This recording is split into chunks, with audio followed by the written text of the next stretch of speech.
This is Beyond the Uniform with TJ Brassil. It's back. Welcome into season 2 of Beyond the Uniform. I'm TJ Brassil, and I'm lucky enough to be helped kick off the season with former decathlon world record holder, two-time Olympic gold medalist, and track and field legend, Ashton Eaton. Ashton, thank you for joining the show. Hey TJ, what's going on, man? And yeah, we share the Duck love, so go Ducks. Yeah, we do. Go Ducks, absolutely. Now, I could honestly spend probably half this podcast talking about all of your accolades and all your titles and everything, but a new title that you have as of recently is a new father. So congratulations on that, first and foremost. How's everything going in the Eaton household? Yeah, so our son Ander is 2.5 months old, and I would say, being an athlete, you have a very structured and rigid lifestyle. Eat, sleep, train. It's very real. You have kind of like this plan of the competitions and the things that you're going to be doing and traveling and this and that. And so I was very used to that because I did that essentially until I was 30. And now with our son, it's like totally. And by the way, the sleep portion of that is like insanely important, and I realize that now because with our son, we basically get none of it. So it's insane how much your schedule is just really dependent on them, and how much you're just kind of adapting your day around to their needs. And I would say, for one, it's challenging, and two, it's awesome. So we're doing well. I think the quarantine has helped us be close and kind of spend more time helping raise them. Absolutely. And so you and I had actually talked a few months ago. The goal was to have you do an interview in the first season, and we were set to do it. We were, I think, a day or two out from doing the interview, and I get a text, and you're like, "Hey, TJ, Bree just had the baby a couple days ago. You think we could push the interview?" And I was like, I feel like that's a pretty good reason. So I'm glad we were able to get you back. But so what's been the biggest surprise of fatherhood so far? So 2.5 months in, I think the biggest surprise has been how, I would say it's been like how quickly they grow.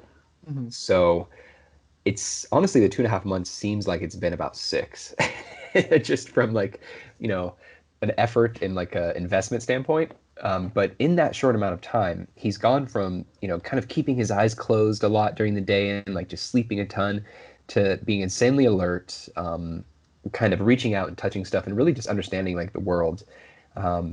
So yeah, I think that from a dad's perspective, just like watching this little guy develop and start creating a personality has been really interesting.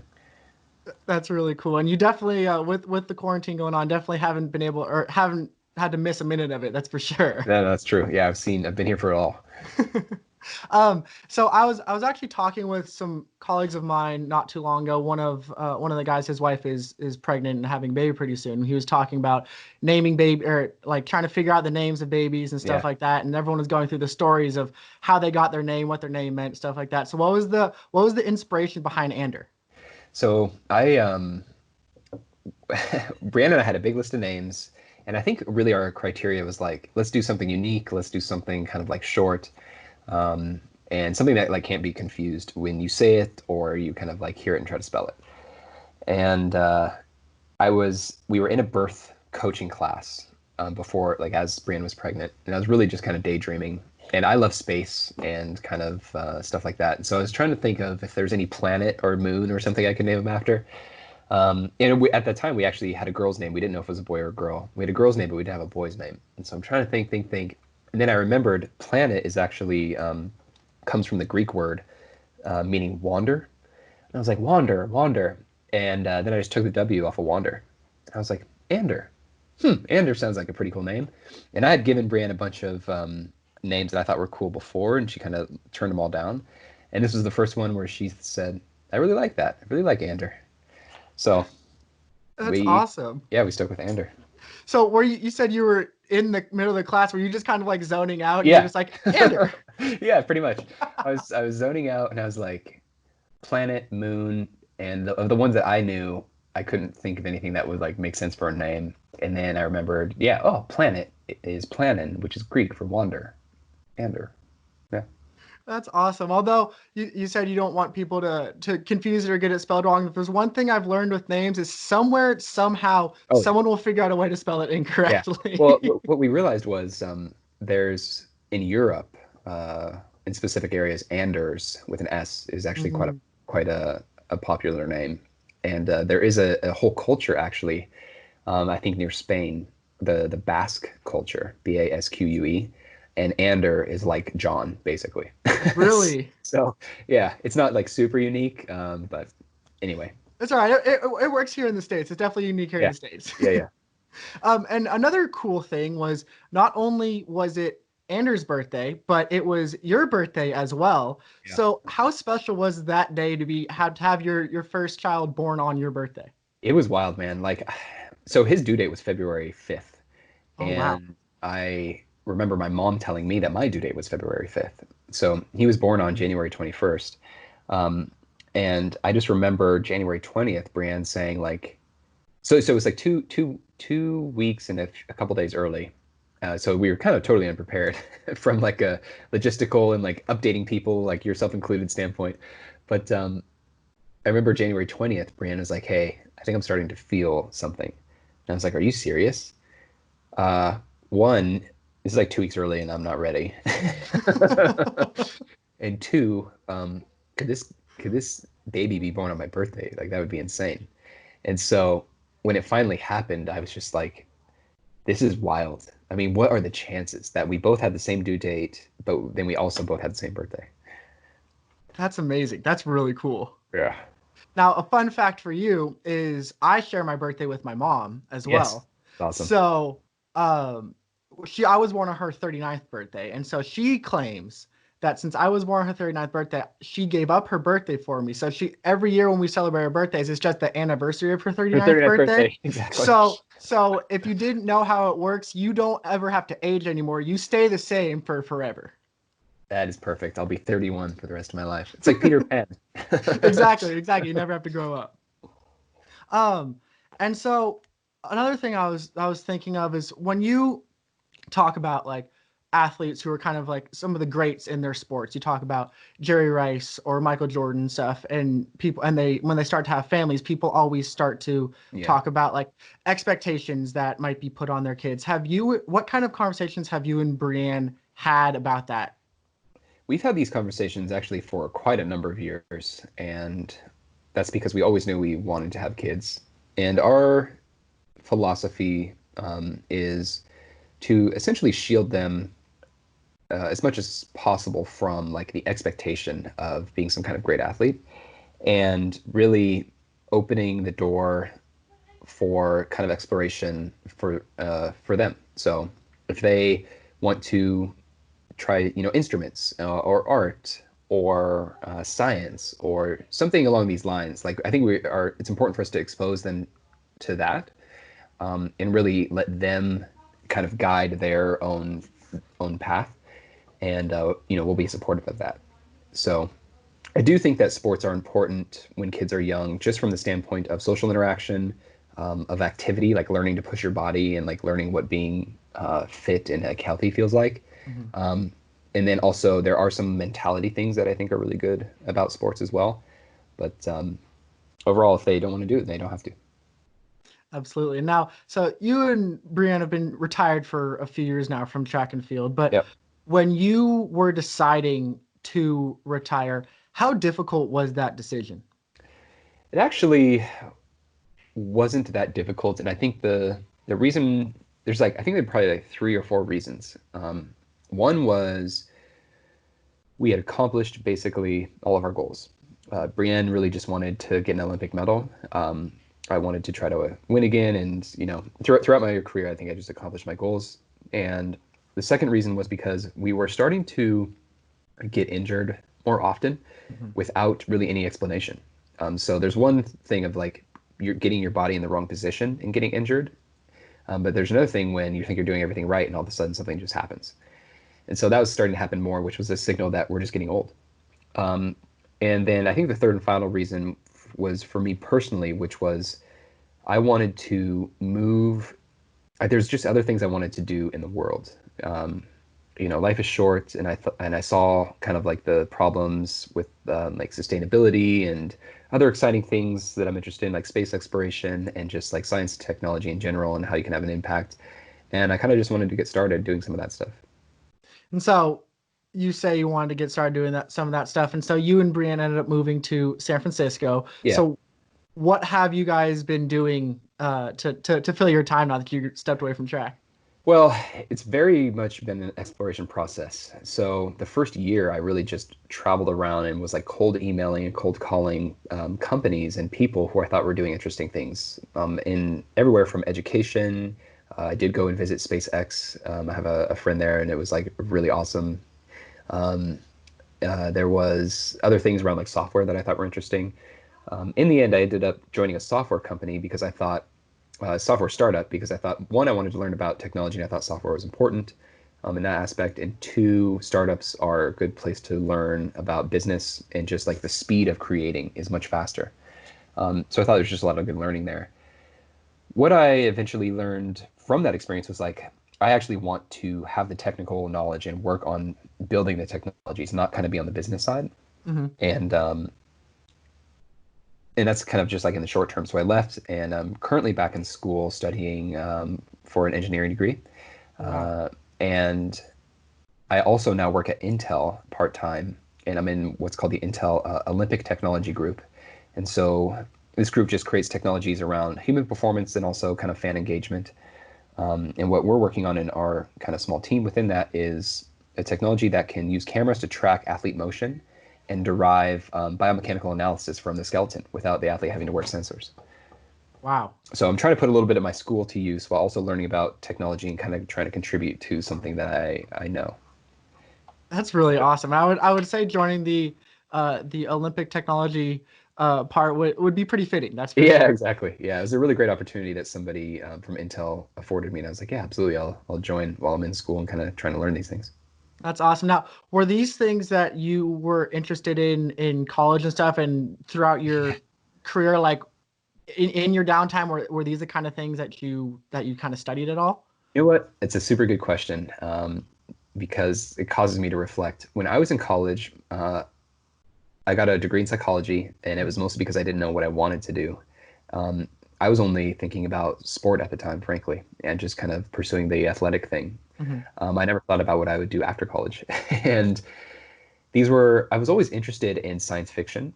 I loved science fiction movies and I loved reading science fiction books. And to me, it was about the excitement and idea of like, what should we be driving toward?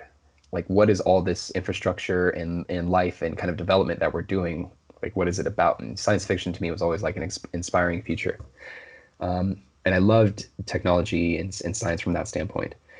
But I would say it wasn't until my track and field career um, where I started having more time and getting older, thinking about what am I going to do after this. And I think it was in 2014 when I actually took a break. There was no Olympics, there was no World Championships, and I just was running 400-meter hurdles, so I wasn't even doing decathlon. And I started reading a ton of books, and it was just stuff about the future, about people who had an impact. And to me, the conclusion was like, if you really want to advance stuff, like science and engineering is a field to get into. And so that's when I really started taking it seriously and wanted to get into that stuff. That's really cool. So, all right. So now with what you're learning and everything that you know so far, what are the goals for the future? Like, what's the grand plan of where you want to end up? For sure. Long term, I would love to contribute to kind of our space exploration endeavors. I think it'd be super fun to just go to space. I do think that having a moon base is kind of a phase one to kind of expanding to another planet. And the reason I think that is from actually our sport kind of careers, which taught me that training is absolutely vital to success toward kind of the overall goal or mission. And to me, the moon is a training ground that is an absolute necessity for teaching us how to survive and operate in space. So I don't think we can just go straight to Mars without like learning a lot more. Mhm. So I'd love to help with that stuff. I think sustainable energy and resources like basically food, water production, and electric kind of production and consumption is super vital for the world. Um, that would be awesome to get into. And then education. I think is insanely important. And there's actually an article I remember reading. Somebody interviewed me the night after I won my gold medal, actually, in Rio. And they said, well, what are you going to do now? And I said, I think I'd like to start my own university. And that's actually a true statement, because I believe that, people have a lot of potential, and our whole kind of civilization is guided by our thoughts and actions. And to me, it seems like if we can, improve or kind of advance our thoughts and actions, then we can improve our progress toward achieving some of the goals that we want. So I think to really sum it up, long term, I'd love to start a school, specifically targeted at people around, I think, like the late elementary, early middle school age. Okay. I think that's kind of like a formative time for kids to start learning about what they're capable of. And then in some way, shape, or form, be involved in either space exploration or sustainable energy. That's awesome. That's really cool. So what I've heard is Ashton Eaton will be the next man on the moon, as well as the Ashton Eaton University coming. Yeah. I mean, how do these things manifest? I'm not quite sure, but yeah, I think step one is honestly learning the fundamentals of science and engineering. And so that's why I'm in school, because you can go down the path of like being a creative mind and just, but I think it's really important to understand the fundamentals. Absolutely. And now you and Bree have still been pretty involved in the track and field world. In 2019, you guys were, or for the 2019 World Championships, you guys were ambassadors for the World Championships. So what does that involve, being an ambassador for World Championships? So in 2019, we did get asked to be ambassadors, which is fantastic. Since we've retired, though, Brianna and I think probably around 2018, honestly, we started trying to figure out how can we get more involved in the sport, because frankly, we just left it. And we kind of needed that space to find our new thing and almost like a new identity. And in 2019, we did the ambassadorial thing. And what that basically meant was we helped promote the sport both locally at those competitions, and around that competition kind of also broadly promote the sport. But since then, we've both gotten involved in what's called the Athletics Association, which was started by Christian Taylor, two-time gold medalist in triple jump. Oh, yeah. And what that is a collection of all track and field athletes. The association is supposed to represent their voice. So we actually just had a call this morning about more steps and plans about how we can do this effectively, because it's still a pretty young organization. Mm-hmm. And then outside of that, we're both part of a group of heptathletes and decathletes worldwide that we just have conversations and really just communicate with each other about the future of the sport and our event specifically. That's really cool. Yep. That's really cool. Now, when I was at Oregon, I would train around the same time that you would train, and you would give me coaching tips every once in a while. One that actually stuck. Would I really unsolicited ones? Yes, absolutely. Sorry about that. Well, one actually stuck with me through all 5 years I was at Oregon, and that was I used to just use one wrist wrap when I threw the shot put, and you gave me this idea that you, I believe, got from Reese Hoffa, and it was you had told me about putting a second wrist wrap that went like halfway up your arm to kind of help with the release of it and everything like that. Yeah. And that stayed throughout my entire career. Oh, absolutely. Okay. And it helped without me, to make sure I didn't like break my wrist for half of my throws. Yeah.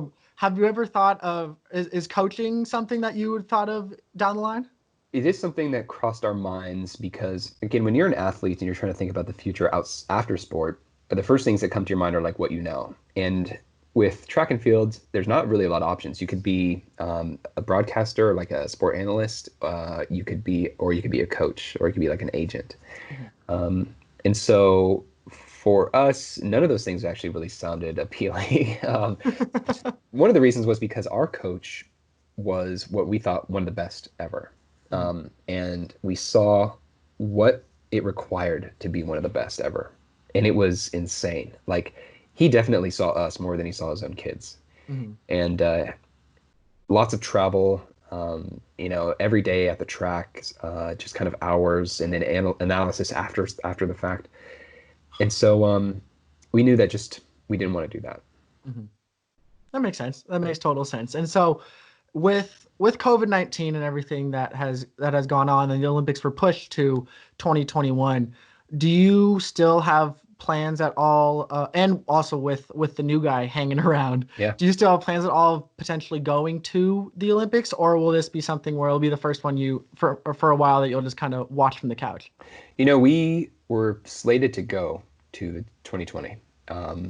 And so we definitely are going to go to 2021. And that would be in the capacity, probably multiple capacities. One would just be as kind of fans to watch, but also I think with some of the work that I'm doing through Intel, we're specifically trying to target some of the technology we're building, driving towards the Olympic Games. So That's yeah, awesome. we'll That's be really there. cool. Okay, so now flashback a little bit real quick. So in 2015, Mm. your high school, Mountain View High School in Oregon, Yeah.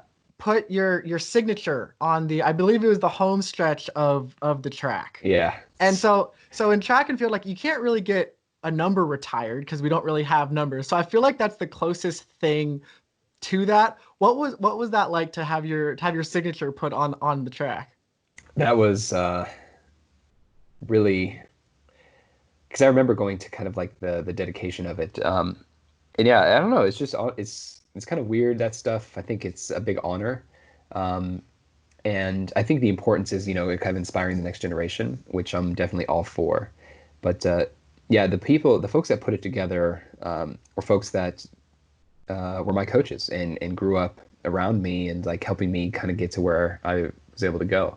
And so, yeah, just, really thankful to them and appreciative of the recognition, but ultimately hope that it inspires other kids, which I think is their goal too. And the idea is that, you can come from this town and make a difference. And you don't have to have like the best facilities. You don't have to, live in a big city. You can do amazing things from here. And so I think that's kind of the message we were trying to send. Absolutely. Now, at the top of the show, I mentioned that some of the many accomplishments that you have. But when you look back on your career, what accomplishment are you most proud of? Yeah, I think the accomplishment I'm most proud of is, I think in every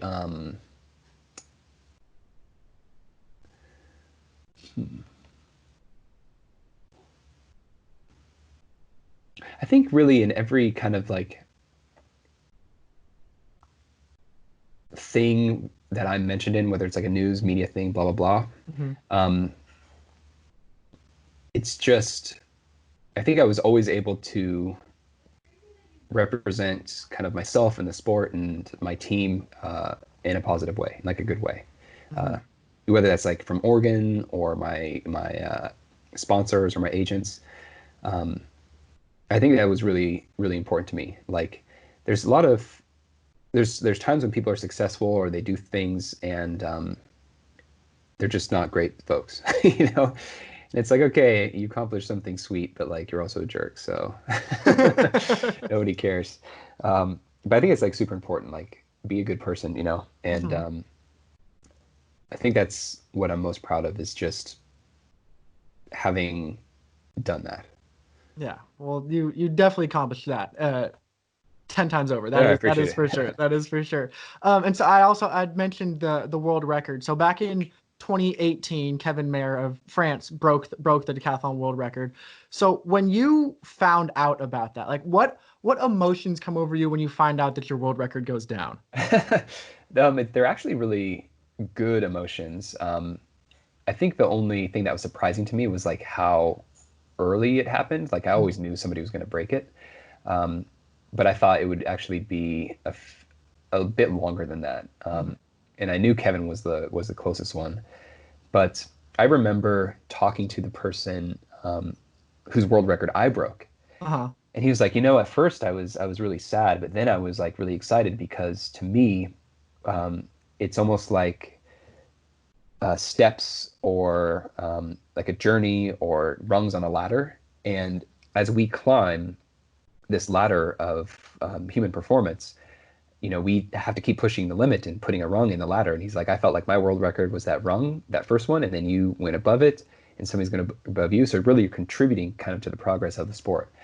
And so when he told me that, and I think that was actually way back in 2014, or Okay. something like that. I was like, yeah, the right way to look at it. And so when Kevin broke my world record, I actually called him. And I was like, I'm super happy you did this. And he broke it by a ton, which is awesome. And I was like, your mission is to kind of keep doing this, like to keep pushing the limit. So like the next person, they have to go even further, beyond that. And so, yeah, I was excited. It was cool. What was his response when you said that? Well, he was like, I just want to thank you so much and da da da. And I was like, that's cool, but this is your time. Mhm. He's like, I want you to come back and compete so we can push each other further, which really is a testament to kind of his mindset and his approach to things. Mhm. And I was like, Kevin, this is your time, man. Like, I am done. This is for you to kind of set the course for us. And so he was like, yeah, you're right. And I think he was excited. That's really cool. That's really cool. Now, so I was thinking about the decathlon world record, and in pretty much all of the other events, except for maybe distance where you have some time to think about it, like you break a world record on one throw, one jump, one race. But in the decathlon, it's a 2-day event. So you're having to think, if you're on world record pace, like you're thinking about that or potentially like the entire time. What kind of mindset do you have to not like psych yourself out? You really have to have the mindset of it's never going to happen. Your expectation has to be um, could go wrong at any moment, and it's super unlikely. Mhm. Uh, Now, the way you perform is opposite of that. You're trying to really do the best that you can on every attempt, Mhm. but you really have to have that expectation that it's super unlikely. Therefore, I'm not going to get too worked up if I'm on or off pace. Okay. At least that's my approach. Mhm. And I think that's helped me because if something did go wrong, I didn't necessarily freak out. I was just like, well, that's what I thought. Mhm. Um, and so this kind of mindset to me was beneficial from the standpoint of being able to bounce back from failures more quickly. So rather than dwelling on something where it's like, I was on world record pace and I just got off of it, and now I have to do so much better in the next event in order to get on it. It's just like, forget it. That's So really cool. That's really intriguing. So, I mean, so when you're like baseball analogy here real quick. So like when a pitcher is having yeah. a no hitter, a perfect game, like no one's talking to them, no one's saying anything. Is that similar? Like is anyone like filling you in on what's going on, or are they just kind of leaving you alone? Yeah, you do know the scores pretty much. There's so much time in between the events. There's like 30 or 45 minutes that you're always able to kind of do some analysis on where you are and to kind of do some projections. And so my coach and my manager would let me know. It's really not, it really doesn't matter though until you get to the pole vault, which is the third and last event. And that's because so much could go wrong in the pole vault. But the two subsequent events, like javelin and 1500, are always pretty, like they're hard to screw up. So once the pole vault is concluded, from that point on, you can really start making some projections. And so Okay. before that, nothing matters. But I remember during the pole vault, my coach or my manager mostly was saying like, if you jump X, this thing will happen. You're beyond such and such pace. And I was always like, yeah, well, we'll see. Let's see what I jump first. So I'm sure that drove your manager a little bit crazy. yeah, he was always like, you need to do this, and he's been around decathlon a ton, and I think he was just excited for me, Mhm. and knew what I could accomplish, um, and yeah, but from my perspective, it was always like, let's try to win first, and then if the world record came after, then we could try for that. So, what got you into the decathlon originally?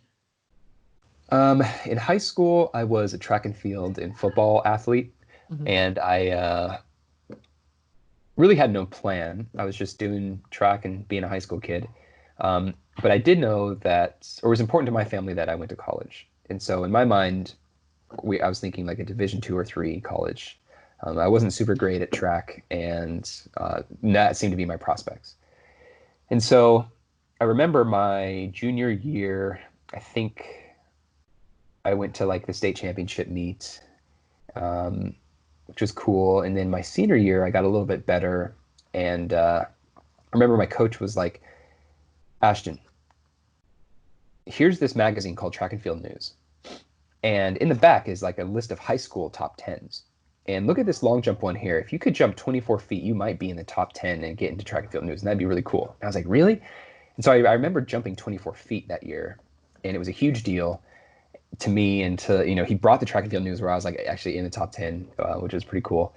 But after that, my coaches came to me and were like, Ashton, we know that college is important to you, and we think that you could get a Division I scholarship doing track and field, but it would be in an event called the Decathlon. And I was like, D1 scholarship? That's awesome. I have no idea what the Decathlon is, though. So this is my senior year, and they told me what it was, and I was like, this event sounds really cool, actually. And so they said, would you be willing to try it? And I said yes. So I never did a decathlon in high school, but I tried all the different events when I was a senior, just at practice. I was kind of messing around. Mm-hmm. And from that point on, my high school coaches went around to all the Division I colleges in the region. So like, I was from Oregon, so they went to University of Oregon, I think USC, UCLA, Cal, Boise State, Washington State. And they just said, hey, we have this athlete that's like a 24-foot long jumper. He's a sprinter. But we think he's like a really good all-around athlete, and you should look at him for decathlon. Most of the coaches said, what does he pole vault? What does he hurdle? What is he javelin? And, I had no marks for that stuff. My coach was just kind of like, you have to go on faith. You should really come down and watch him practice. And most of them didn't, except the U of O coach. And so Dan Steele ended up coming to watch me practice, who was the multis coach at the time. And he liked what he saw. And so they gave me a scholarship to University of Oregon. Wow. And it was really he watched me do one long jump competition, and that was enough, I think. Wow. So I started training from my freshman year onwards in decathlon. And I think for University of Oregon, in the back of their mind, they thought, if it doesn't pan out for this kid in all these other events, he can at least do long jump and probably score or get better. But yeah, in practice, I just started improving. That's really cool. It's definitely worked out for everyone there. That's for sure. Yeah. But what's amazing about that story is the awareness and kind of it never would have happened if somebody wasn't watching me and like seeing the potential. Yeah. And I think that really is one of the reasons why this university idea is so important to me, is because I think a lot of young people have potential in a lot of different facets of life. But one aspect where we miss it is because there's no exposure. So they either don't get exposed to the thing that they're interested or have aptitude in, whether it's like art or wood shop or whatever. And the other thing is opportunity. So if they do find that thing, like where's the opportunity, or like kind of the person or the people to help them develop that skill set.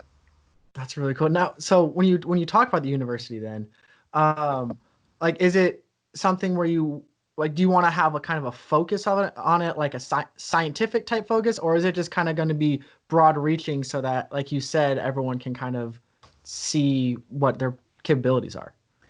The broad vision and kind of like structure right now to me would be, I think what matters for young people is exploration, discovery, and then development. So they need to people need to explore many different things.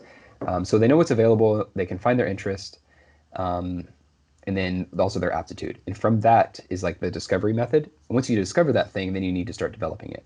And so what I believe is important is broad range exposure. And I think science is just kind of an approach to things. I think science is important as like a method of thought. But I think what's more important is just kind of like it's almost like it should be maybe not a university so much as a supplement to school. Like what's all the after school program? Like what's like the more supplemental stuff that's not getting done in the classroom? Because we have schools that really teach literacy and mathematics and other things well, but it's more like getting your hands dirty, doing stuff, and exposure to that. Okay. That's awesome. That's really cool. And then, so going back to the decathlon real quick. So one thing that's always kind of bothered me that people don't pay attention to this, and I want to see your take on it. So bear with me here for a second. Technically speaking, by definition, the winner of the decathlon, whether it's at an Olympics or World Championships, is by definition the greatest athlete in the world. So by definition, then, if you break a world record, you would be the greatest athlete of all time. Now, when you look at stuff like the ESPYs or stuff like that, and they have like the athletes of the year, even in Olympic years, they kind of like don't really pay attention to track and field, and especially the decathlon. And when people have these debates on the greatest athlete of all time, they never really talk about the one that's technically, by definition, the greatest athlete of all time. Does that ever bother you at all? The conversation bothers me, but not from the standpoint that I think I should be, or any decathlete or heptathlete should be the greatest. The conversation bothers me because sport is so specific that it's almost impossible in the current structure to know for sure. Mm-hmm. And so the only way to do it would be to have like all the athletes participate in all the other sports and just see who's the best overall in all the sports. Mm-hmm.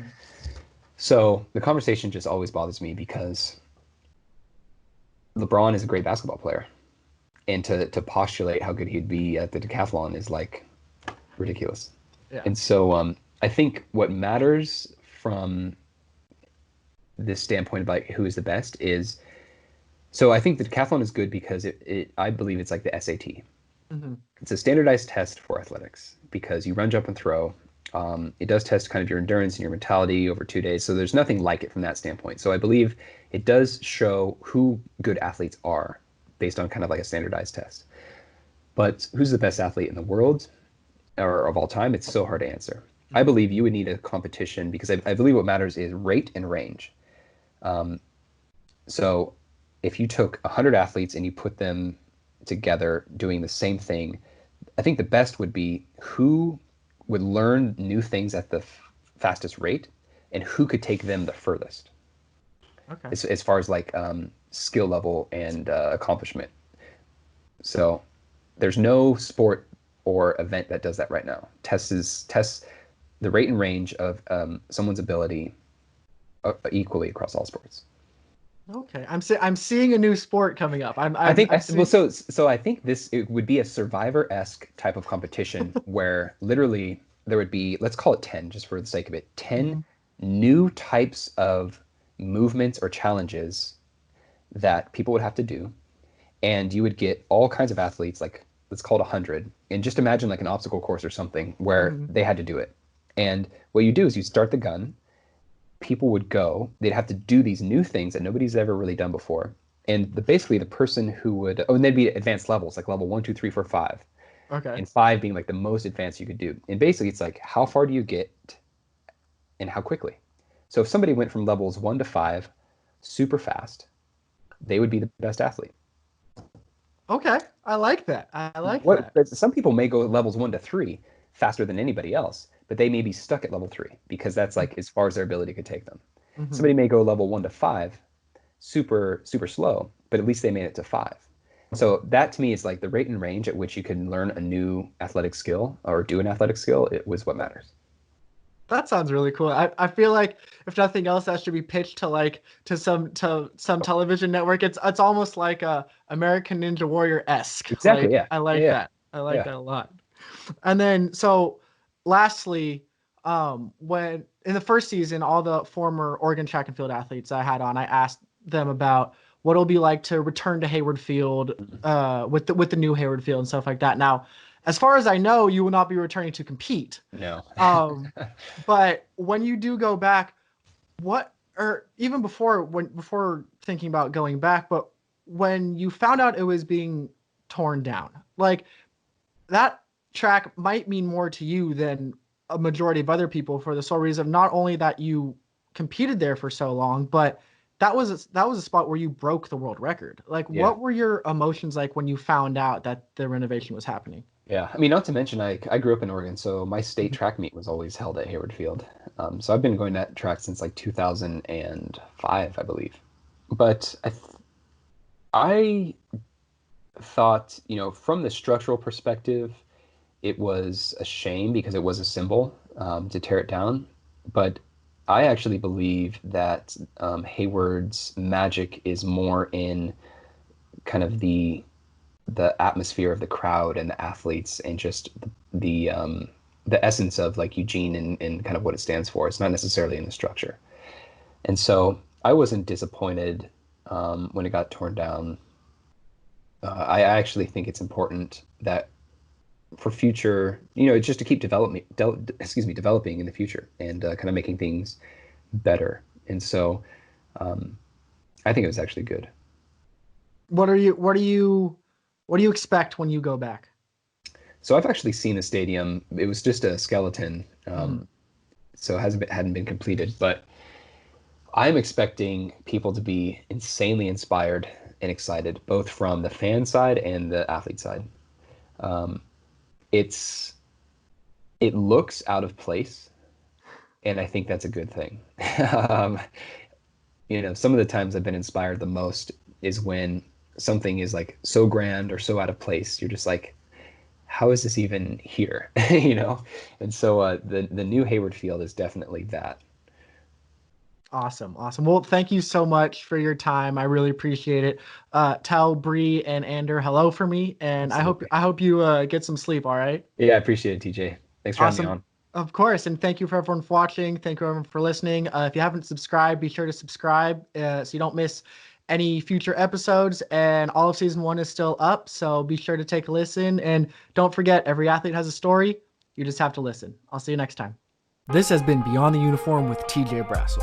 Join me again next week as the world record holder in the women's 100-meter hurdles, Kenny Harrison, joins the show.